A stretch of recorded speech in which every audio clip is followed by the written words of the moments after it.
প্রতিদিনের ব্যস্ত জীবন থেকে একটু ছুটি কাটাতে মনে হয় না দুদিন কোথাও ঘুরে আসি। তা আমরাও গিয়েছিলাম পুরুলিয়া। অসাধারণ সুন্দর জায়গা, নৈসর্গিক প্রাকৃতিক শোভা যেখানে বিরাজমান, পাহাড়, নদী, ঝর্ণা সব কিছুর মেলবন্ধন। ভূস্বর্গ তো কাশ্মীর, কিন্তু আমাদের কাছে, আমাদের খুব কাছাকাছি এরিয়ার মধ্যে পুরুলিয়া ভীষণই সুন্দর জায়গা।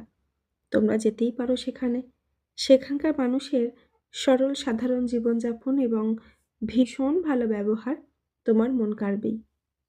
তার সাথে কাড়বে যেটা, সেটা হলো এই মুখোশ গ্রাম, যেটাকে ছৌ গ্রামও বলে।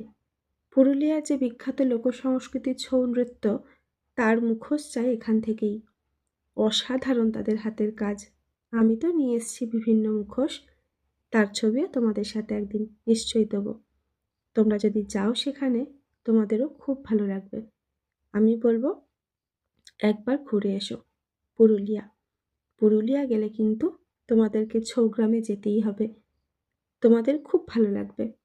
পুরুলিয়ার বিভিন্ন জায়গার সাথে এই জায়গাটাও অসম্ভব সুন্দর, ভীষণই সুন্দর, এবং প্রত্যেকের হাতের কাজও খুব ভালো। যেও কিন্তু পুরুলিয়া।